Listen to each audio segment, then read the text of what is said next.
you all have come across about a week into the challenge, and we just want to be a resource and allow this to be an interactive conversation.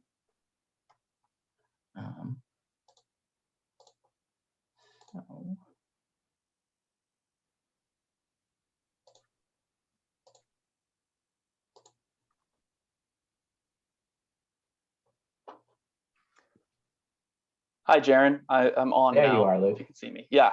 And actually, I'm trying to join with 2 devices. You might need to let me in twice so I can share my screen. Hi, everyone. Sorry I'm late. Never a dull moment here at DPD. So I think I may have missed Jaron's introduction, but I know he and I discussed kind of giving an overview of what DPD does, what I do, how the city operates in the development world, and then we can dive a little bit into some discussion of the recent Woodlawn Plan Consolidation report. So I'll just kick it off.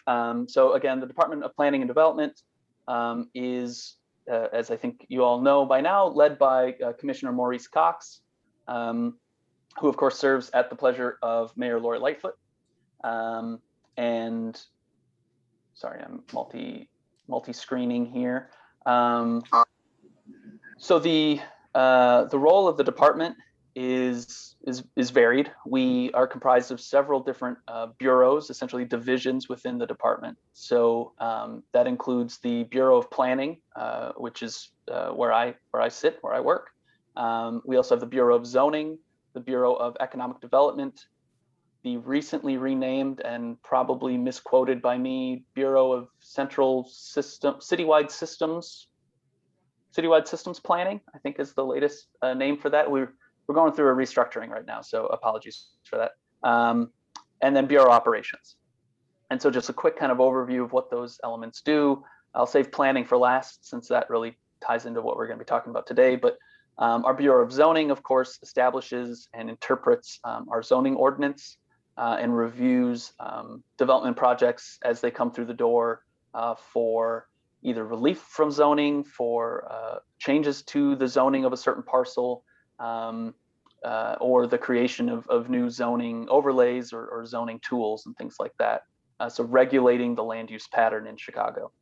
The Bureau of Economic Development supports redevelopment projects through city financial incentives, as well as other kind of financing structures or programs that actually help and support small businesses or particular use types, commercial uses and things like that.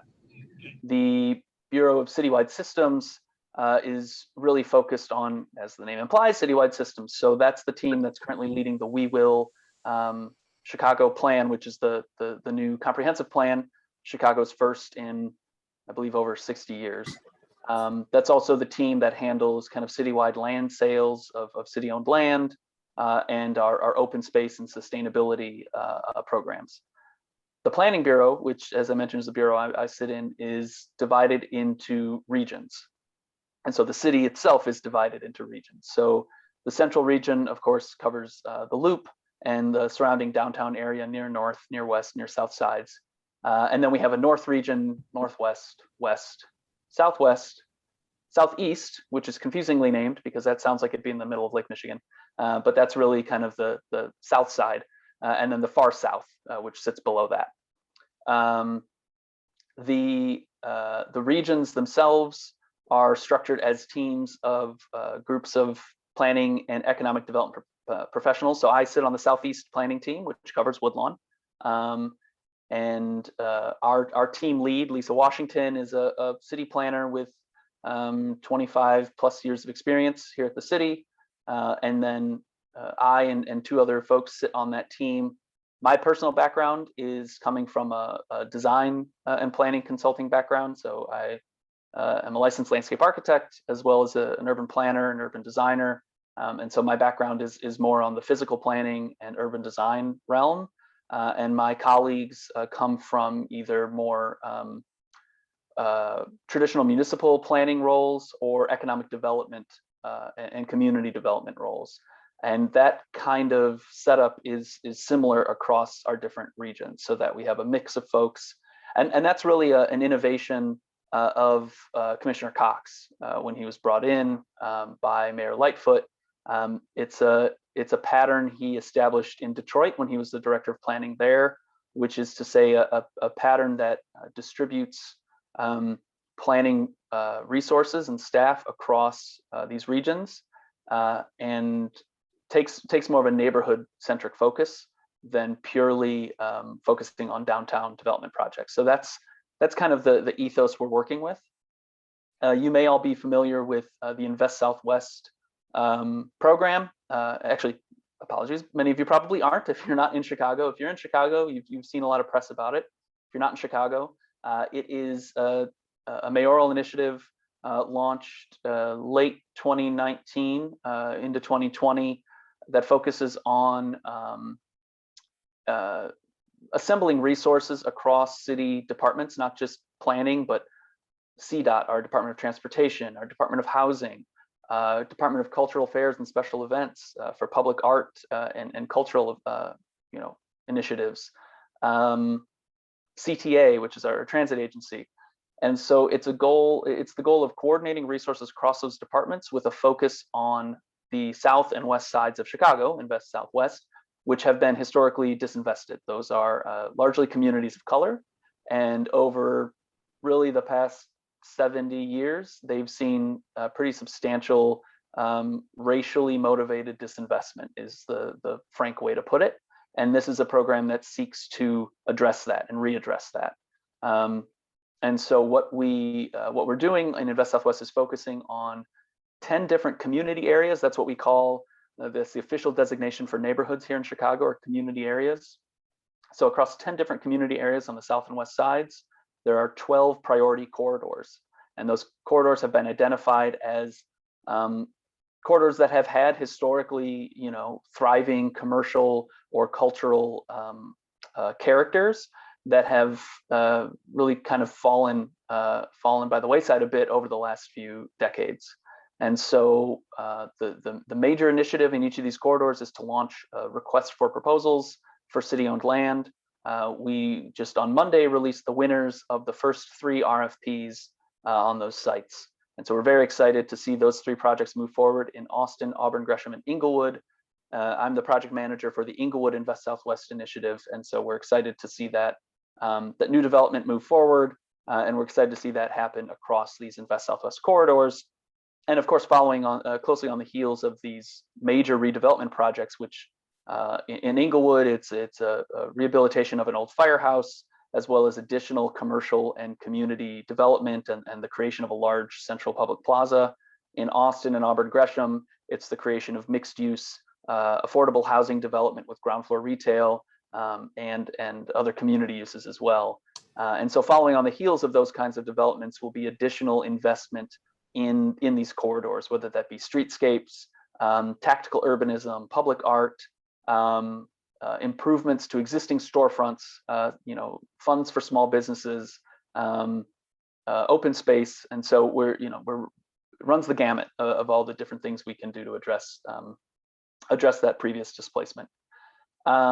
You may have noticed I didn't say Woodlawn in my list there. I didn't list the other 9, of course, which I won't do at the moment. But Woodlawn is not technically in our Invest Southwest pilot area. We've got 10 community areas that we're selecting at first. Woodlawn is not one of them, but that's not to say it doesn't have our attention. In fact, quite the opposite. And so what I can do, if I can talk while I move through my desktop here, is pull up the Woodlawn Plan Consolidation Report. And Jaron, correct me if I'm wrong, have the students received that? Have you been able to share that with them? Yes, that was provided. Okay, great. Let me dive through my Byzantine folder structure here to pull that up. Apologies, I should have had it ready, and of course I don't. The Woodlawn Plan Consolidation Report, for those of you who maybe haven't had a chance to glance through it yet, is an assemblage of plans both from DPD and from community-driven organizations in Woodlawn over the past 15 to 20 years. So let's see if I can share this. And everyone, as we're going along, feel free to type in any questions that you have in the chat. We're more than happy to get responses to those. Yeah, consistent rambling is a hereditary trait for me, so apologies. Do jump in, chime in with questions, and Jaron, feel free to interrupt me if you see something pop up in the chat.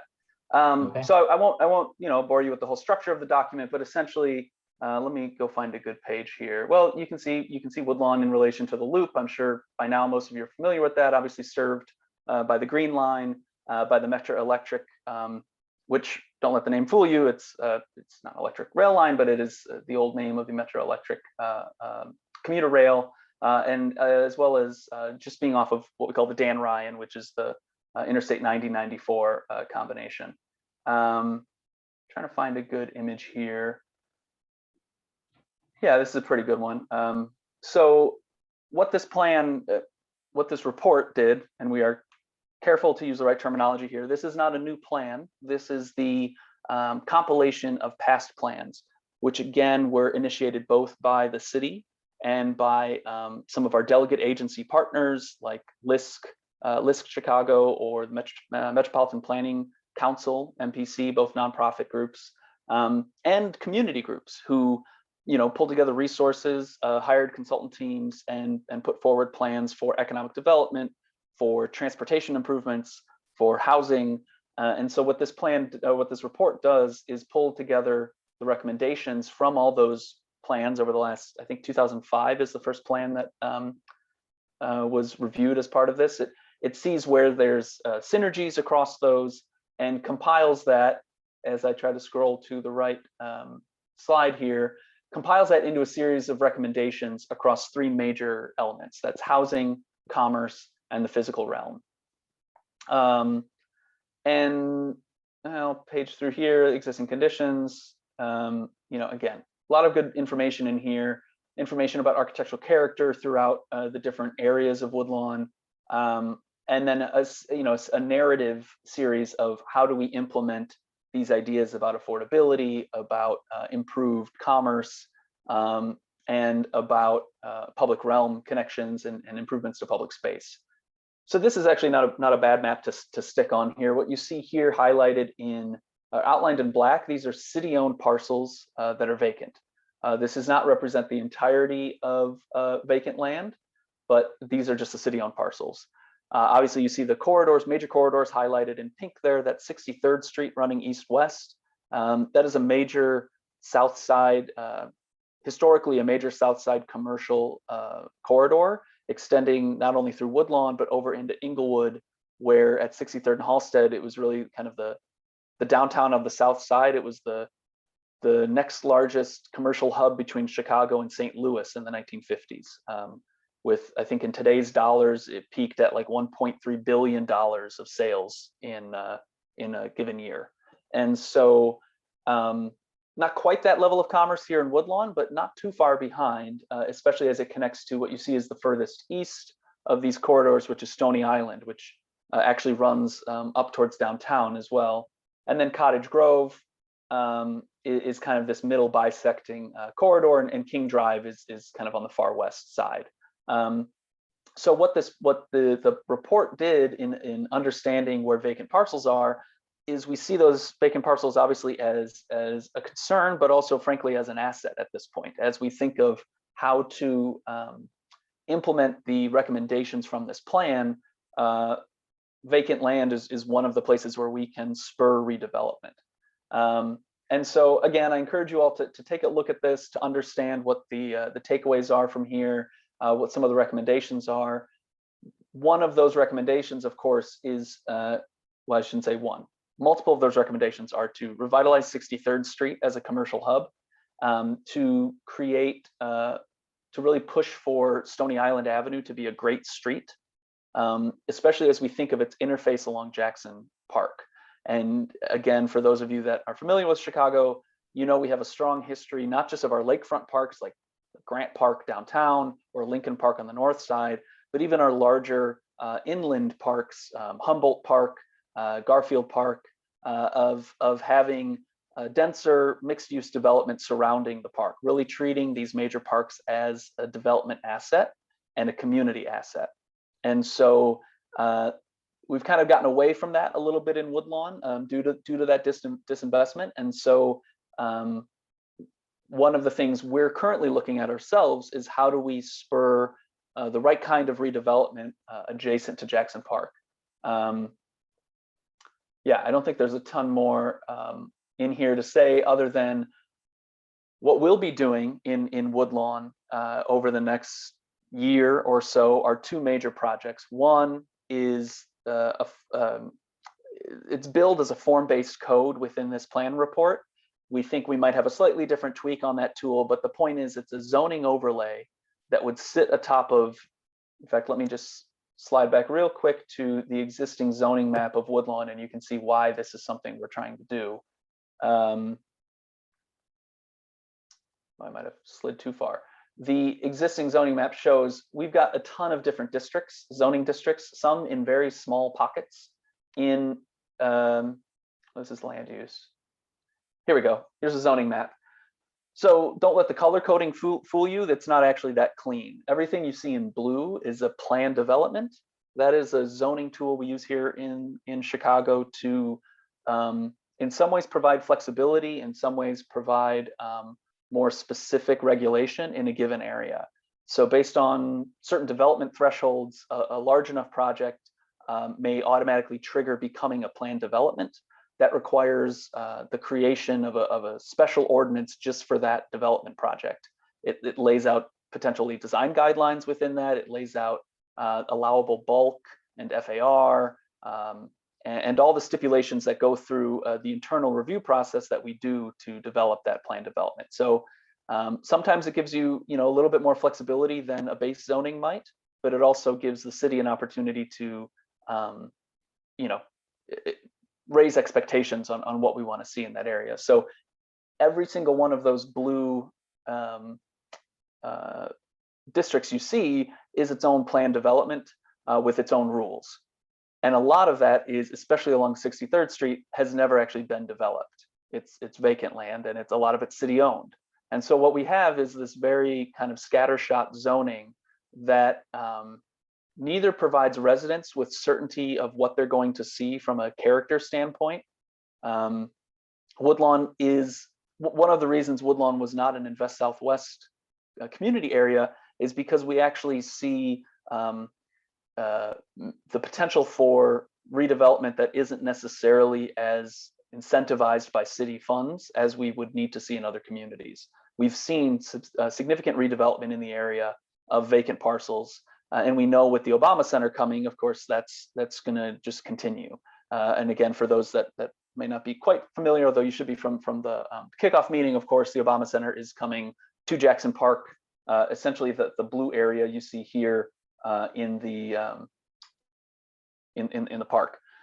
So the point being, there's a lot of development coming, but there's a lot of uncertainty built into the way this zoning code looks. And so a zoning overlay we see as a good tool to help the development community, but also provide certainty for residents and others on what the character will be. And so we're working on that. We'll be working towards those design guidelines this year. And then, of course, the other major project we're taking on is a design and development competition not dissimilar from what you all are doing. We've been looking at the same parcels. We've been looking a little further west on 63rd. So it's all still very much being determined. But we were excited to work with the Eisenberg Foundation on this competition on the Real Estate Challenge, because we are going to be looking in the same area, and we're curious to see what you all come up with. And so obviously for us, as with you, the number one challenge, or one of the primary challenges, is the fact that this is not just one landowner. And for us, the fact that it's not us that's the landowner is often really a challenge. So that's gonna take some creative thinking in terms of how multiple priorities are balanced, and what kind of a development deal even comes out of that.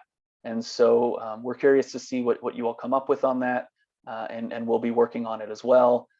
again, the promise of 63rd and Stony Island. I know it was said in the site tour video. It was said a few times in the kickoff. Commissioner Cox, Leon Walker both touched on it. There's a lot of potential here. And what we are really trying to do is shape that to address one of the primary, I'll stop sharing my screen because I think that really covered that. But one of the primary goals of the not only the planning department here, but Mayor Lori Lightfoot, is to build community wealth. And so, I think what we would traditionally see if DPD were not involved in trying to shape development here, I'll be frank with you all, what we would see is largely other national or north side development firms who are the folks who you read about in the paper when you read about Chicago development. Things like Lincoln Yards or the 78 or One Central, these major development deals that are happening in downtown and on the north side. We would see those same developers be interested in the promise and the demand that we are expecting in Woodlawn. And I'm sure that those teams would come up with really exciting proposals for that redevelopment. But what we wouldn't see is the ability to build community wealth on the south side and in Woodlawn in particular. And so what we're interested in doing in our projects, and what we'd love to see you all think about as you are working on yours, is twofold. Number one, how can the structure of a development deal positively impact south side entities, whether that's developers from the south side, whether that's community organizations who might be involved in a creative partnership on that development. But the money that goes into these development deals and the ongoing operating revenues that come from these facilities, how can that build local Woodlawn and south side wealth is paramount for us. And then number two, which is the kinds of facilities, the tenants we're reaching, whether that be housing tenants, whether it be retail or office tenants, and the kinds of uses, the kinds of amenities and other facilities that we would see on these sites. How do those cater not just to those who come to visit the Obama Center, but really cater to the community? How do we make this an exciting development, but one that is fits into the surrounding context and really provides that community benefit to those in Woodlawn and across the south side who have traditionally not been accommodated in these major developments. So I think that's enough rambling. Probably that's a big overview of what we do, what we're trying to do in Woodlawn and the south and west side more broadly, and what we are expecting to see in this area. And obviously, I'm happy to take any questions about any of that or anything that I haven't addressed. And of course, we're excited to see what you all come up with towards the end of the semester here. But yeah, happy to take any questions or provide any other information. Awesome, thank you, Luke. Questions? Who has one that we can get answered? Yes, I have a question. Can you guys hear me well? Yeah, I can hear you. Okay, perfect. Greetings, everybody. I am Destiny Huggins. I'm a graduating senior from Florida A&M University. And since you've been working on this Woodlawn project, I would like to know, in your opinion, what has been the biggest challenge that you faced during this project? Yeah. Well, for us, I'll be honest. So I buried the lead a little bit. I'm, I think, a few days away from my 1-year anniversary here at DPD. So I'm not as embedded in this process as a lot of my colleagues have been. So I actually came on board after the completion of the plan report. But what I've been working with as I look to launch some of the projects we just talked about, the zoning overlay and our own design and development competition, is a few things, and I'll be very frank. DPD has not historically, prior to this administration, had significant trust in South and West Side communities, and that is something that we are trying to build. The planning department is growing under Commissioner Cox. It's still dwarfed by planning departments in similarly sized cities across the US. And so it's not a department that had traditionally engaged in a ton of proactive planning and development work outside of downtown. And so one thing that we're trying to do is build that trust, build that that kind of not just reputation, but that the understanding that we are the go-to for that work and that we are here to serve these communities. And so building that trust has been something we're working to do. That's not only with the community groups who are very active in Woodlawn and elsewhere on the South Side, but with the aldermen. I'm sure you're all familiar with your own local city council kind of representation processes. Can you just Aldermen in describe the Chicago. alderman in Chicago, Luke? Yeah. How that works generally? I'll do my best. It is a nuanced concept, but aldermen are elected by ward. So it's not a citywide election process for city council as it may be in other cities. Wards are geographically specific. And so there are 50 wards across Chicago, each with their own aldermen. Traditionally, aldermen have wielded pretty substantial power in Chicago. That is something that has been a mix of, it's been a mix of reviews of that, right? They obviously have a lot of local embedded knowledge to serve their constituents. It also has resulted sometimes in some less than transparent processes here in Chicago. And so that is something that the mayor has definitely wanted to address and to centralize how we think about resources a little bit more so that it's not simply on a one-by-one basis with each alderman. Having said that, we work very closely with the aldermen across Chicago. And so the area you're all looking at is actually straddling two different wards. The 5th ward, represented by Alderman Leslie Hairston, and the 20th ward, which is represented by freshman alderwoman, Jeanette Taylor. And both are fantastic to work with. They each have their own focuses, their own histories with how they work in these communities. But I think that immense layering, that overlay of multiple aldermen, multiple community organizations with interest, and multiple landowners in this area is really has really been the biggest challenge. You know, how do we think about things across all of those different groups? Not to mention we've got a once in a generation presidential center opening across the street, and which has the attention not only of folks across the South Side, across Chicago, but really nationally has attention of folks. And so there's a lot of pressure here in Woodlawn to get things right. And so that, you know, I hope that answers your question a little bit. There's a lot. There's not just one challenge, Yes. but I think that's kind of what we're dealing with. Yes, very great explanation. Thank you.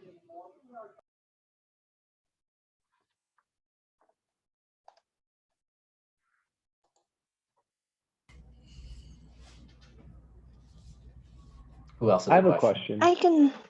Yeah. I'd like to add to the planning department's explanation for someone who's on the ground.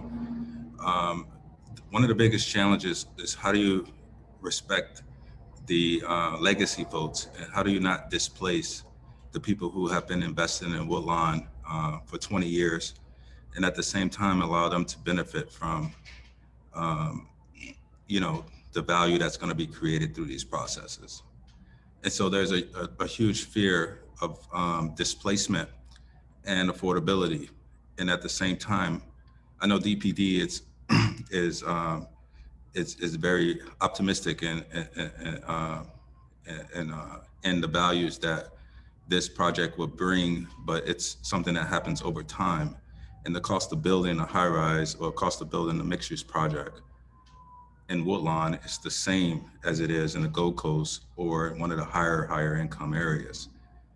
So the rents and the price per square foot that you can sell for in Woodlawn as it is now, it's not enough to overcome the cost of construction. So the challenge of heavy subsidy or the challenge of heavy affordable and the challenge of bringing market rate in at the same time brings a lot of challenges of its own that which can result in no development. So there's a balancing act that has to happen. Or from our experience that what we've been studying is there's a simultaneous type of development happening. And that requires that everything is aligned, sort of like, you know, you're launching a space shuttle. It's very, very risky, but very rewarding, very costly, and very technical. And so this neighborhood is very, very unique in the sense that the student from A&M mentioned that what is the challenges? I mean, these challenges, I don't even know if they've been faced ever in any, you know, redevelopment in the country. Maybe something that's tantamount to what's going on in Sacramento or San Francisco, or I don't even know even if in New York, but New York has a, you know, the added benefit of density that we don't have, which the tax basis is big enough where they have a boatload of cash to subsidize any large developments, but we don't have that. We actually have the opposite with declining population. And this neighborhood has experienced a crap ton of a boatload of declining population, and the polarization of incomes from block to block is dramatic. So this is a study of not only real estate, but of sociology and economics and the driving forces of demographics. So, I mean, this challenge is more than just building buildings. It's about a really complicated dance, and I'm not really a great dancer, so I'm always, you know, people assume that developers and people with tans can dance, but that's not always the case. So that being said, to the student, it's a social experiment and some science and some art. You know, I guess it's definitely a challenge. And then this is a study with you know, as it was said before, there's real life implications. And so this study can actually go a long way, and I'm very excited to be a part of it. As I've been on the ground for a while trying to transform neighborhoods, but it takes a lot from all the stakeholders, and it takes a lot of cash too. And so another thing that people won't realize in this neighborhood that a lot of people are not talking about is the money. You know, the people who are going to be largely affected are the people who are in the neighborhood, but the money is going to largely come from outside the neighborhood. And so they need to get comfortable with that too. So that's all I got to say about that. Yeah, no, I mean, yeah, that's incredible context. Thank you. You covered a lot that I didn't even get a chance to say as well. The displacement and gentrification issue is critical, you know, not just in Woodlawn, but we're seeing that across the city. And it is, I mean, like you said, it's a balance. And so one thing I didn't mention, and I'd be remiss not to, so thank you for reminding me, kind of along the same time that the Plan Consolidation Report was created, the Woodlawn Housing Preservation Ordinance was developed and has now been passed. That's a DOH, our Department of Housing, led project. So it's not something I have a ton of intimate knowledge of, but it's a series of programs that aim at programs, initiatives, and regulations that aim at preserving and increasing affordable housing in Woodlawn. We're still working on exactly what that looks like, how that hits the ground, but it's a matter of upping the percentage of extreme low income affordability in projects in that area. It's providing funds and resources to homeowners, to small rental facility, rental building operators to keep their buildings affordable while also providing funds for renovation. So I think it's 12 or 15 different programs that are wrapped into that ordinance.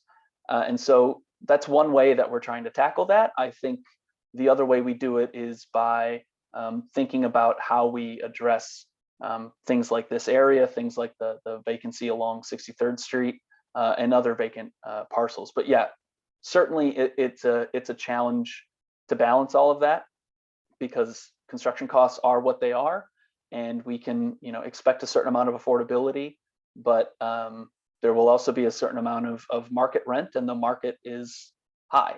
And so trying to figure out how we have that balance, how we avoid displacement. And gentrification is, of course, an extremely sticky subject in Chicago, in the South Side. It is largely a 4-letter word when we do planning work, and that makes sense. But we also hear from folks, in some of the areas where we see more demand, places like Bronzeville. We hear folks saying, we expect to see some market rate units too. We don't just want to see 100% affordable. And so there's a ton of balance work to be done in terms of ensuring affordability, but not, but avoiding the concentration of poverty as well. And that's a tough, dance, as you put it. So other cities, mentioning, I'm Trish Gordon. I am a director at JLL, joining to help out with the challenge. Just want to point out here that Chicago has something that's a little bit more dramatic than other cities, including New York and DC, and that we have an extreme redlining in Chicago, which continues to impact communities from the time they were set in the mid 1900s. So just as something to research, I'm sure you're all aware of it, but it's extremely, it has extremely impacted the way Chicago is laid out, which includes how it impacts Woodlawn. And then there's a city like DC, or in Maryland, the suburbs of Maryland, right outside of DC, where they have successfully found ways to mix market rate housing with low income housing in communities, so that everyone can benefit from the taxes that are being paid by the higher income people. And it benefits the school systems, it benefits everyone, because the more taxes you pay, the better you can take care of your communities, and the better everyone lives. And so that's something to research as you take into account what's happening, or what could be happening in Chicago.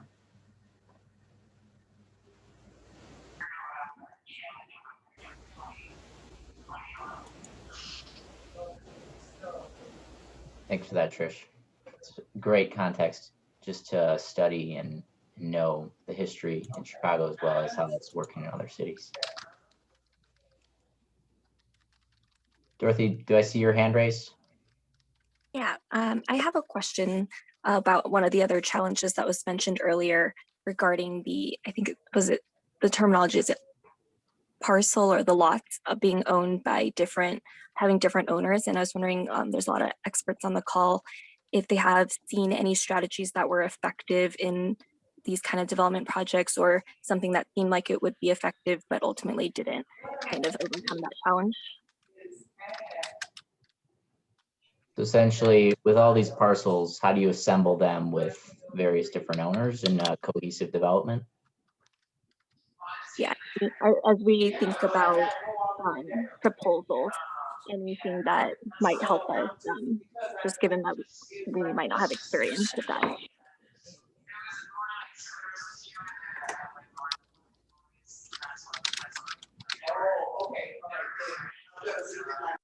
Hi, this is Madi Toure with City Growth Partners. Good to meet everybody. It really depends. If obviously your quickest strategy, if you're on the private side, is to say, how do I acquire and get an option to all of it? If that's not an option, then your next choice is, it's kind of that old saying, it's not that they're against you, it's that they're for themselves. And so you have to figure out how all of your interests align. In some cities, it could be that a TIF makes it such that all of your interests align. And so there's a financing tool that the city is could offer that you can leverage to say, hey guys, the city is allowing us to do a TIF in this area. And we would either like to, to purchase your property as a result of that. Maybe that means you might be able to pay slightly more than they would have otherwise been able to get in a reasonable amount of time, or allows you to have influence over the development of that property, so that everyone can go in at the same time under the same application, and therefore you can actually have some influence on the planning process as you're putting together a development proposal. And so that's probably, if you're not able to get everything under control, or enough of it under control to really have the influence you want to have or you need to have in order to move the say the neighborhood forward in a way that you think is responsible, I would try to think of think of financing tools, meaning following up with the city to say, is there anything that's that would allow us to go to adjoining property owners so that we can have this go under one application and entice, if you will, landowners that would not otherwise sell. And I should also add too, because what you will encounter on land assemblages, it's not, obviously, most of them are not going to be developers. So you are either wanting to take a position, or you could take a position that we will act as a fee developer for you, or a joint venture partner with you, as you move forward with this project, and we'll take on all the heavy lifting. We could possibly, because most of those people won't be in a position to do that development on their own. I think it was said earlier that you also have to get comfortable that a lot of the investment that's coming into a neighborhood, in this particular case, will be coming in from outside. So I think you should also think about joint venture opportunities, one that maybe you say that you're going to take on the development risk, and figure out a structure that allows you to get paid in not just taking on risk to take on risk. But those are just some ideas in my head of how I would at least start to throw things out to see if something sticks.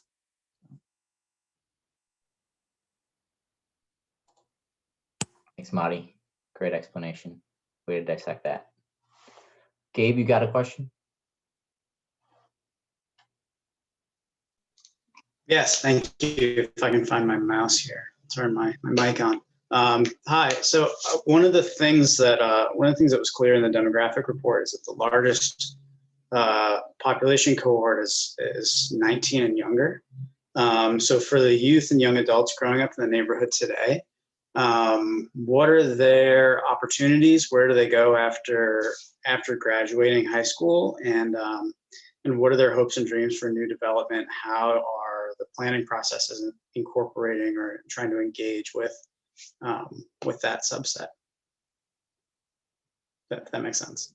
Yeah, no, really makes sense. I don't think I personally have a great answer for that yet. I think that's something that as we continue to engage community on this front, we'll be looking to. But you're right to point out that that's a critical consideration.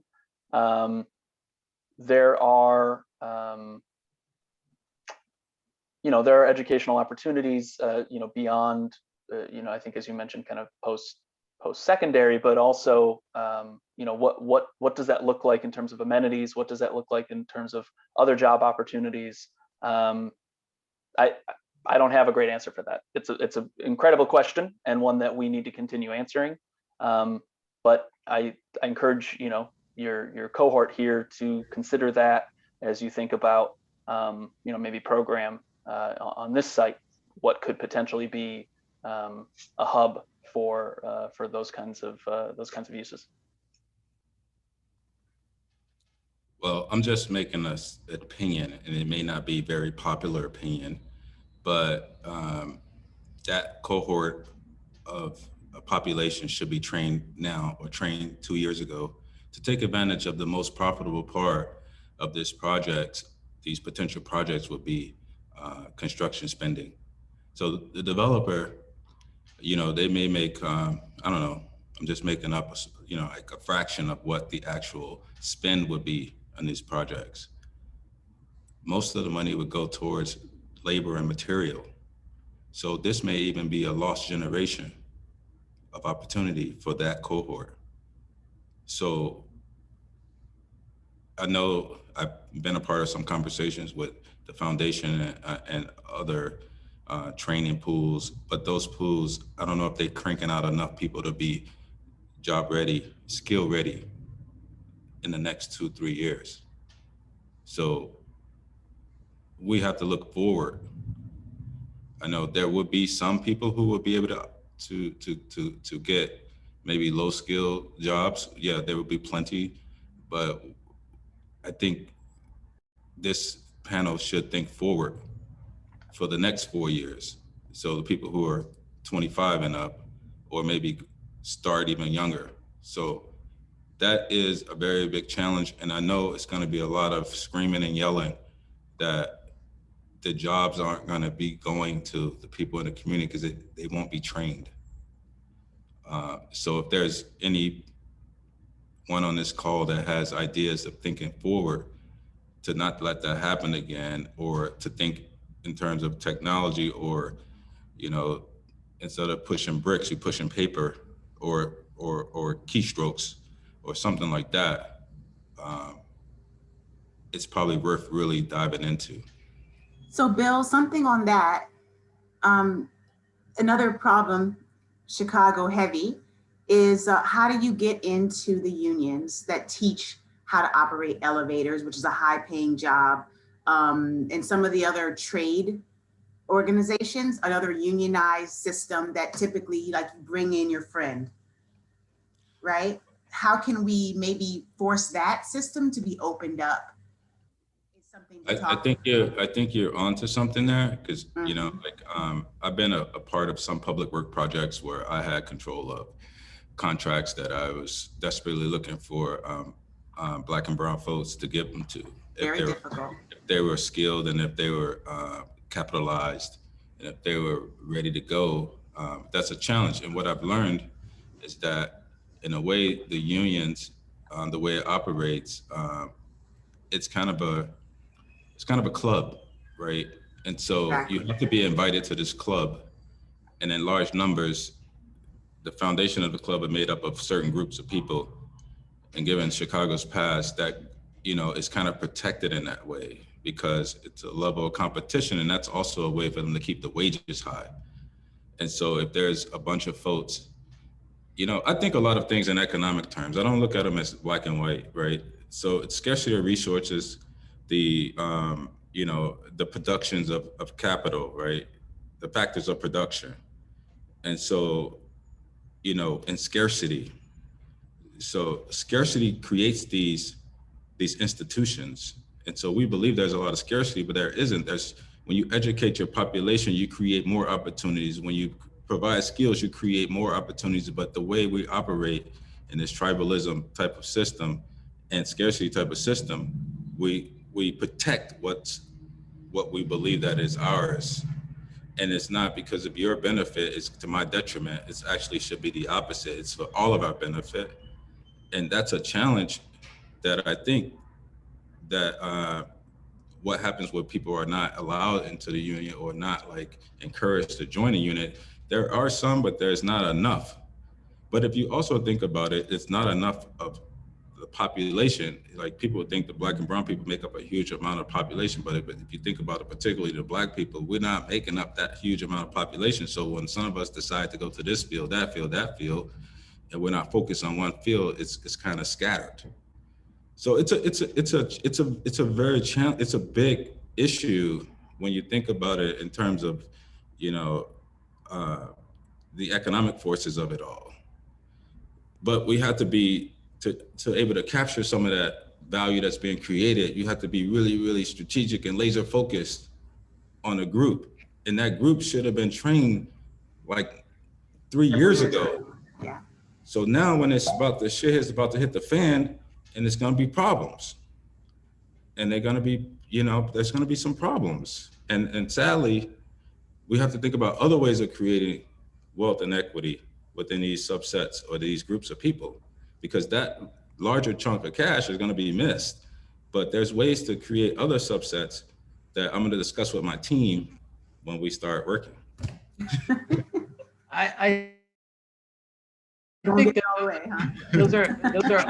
those are all great points. I think maybe, it might be interesting to look at this project as kind of like a kickoff of, I think it'd be interesting to hear from Luke of how the city is looking at and how Chicago looks at unions, this being a union job.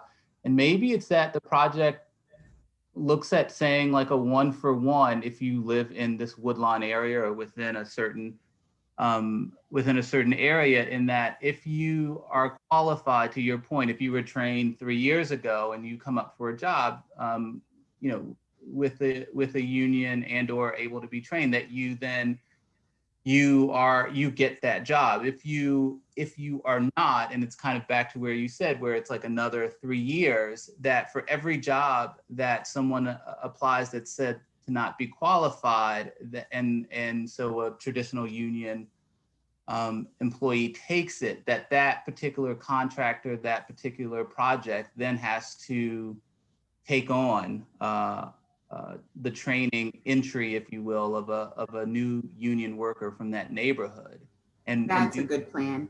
and do And that. that's a really also, good and that's also by bringing up unpopular things like that, you come up with great ideas like that. So Moody, that's phenomenal, and that's a great approach. I just wanted to say that.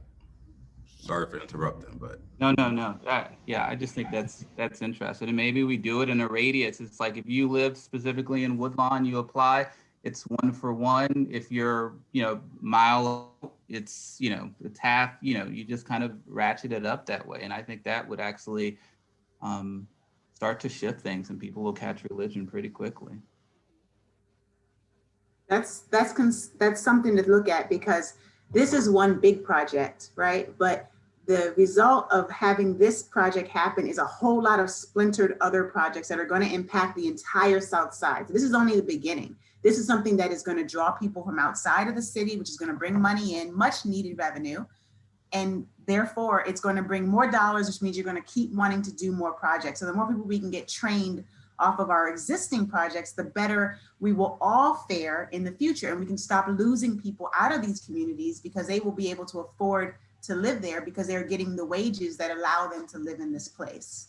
So it's really good for all of us that we have a talented and trained group of individuals which would live throughout the city of Chicago, not just on one end or another.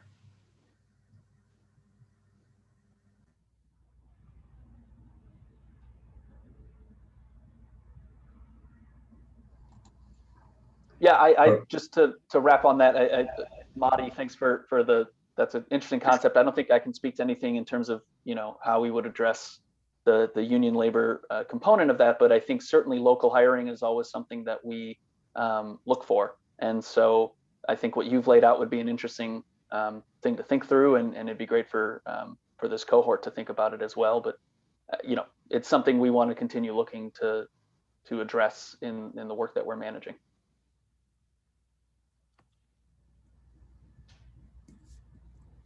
All right, thank you all. To respect your time, we'll finish up now. Thanks for joining today. It was great to see all of you here, and we look forward to continuing the conversations as well as your proposals. If you ever have any questions, email HEEF casechallenge@gmail.com, and we can answer any of those questions for you. All right, thanks, Luke, and thanks everybody for joining. Thanks, everyone. Much. Good luck.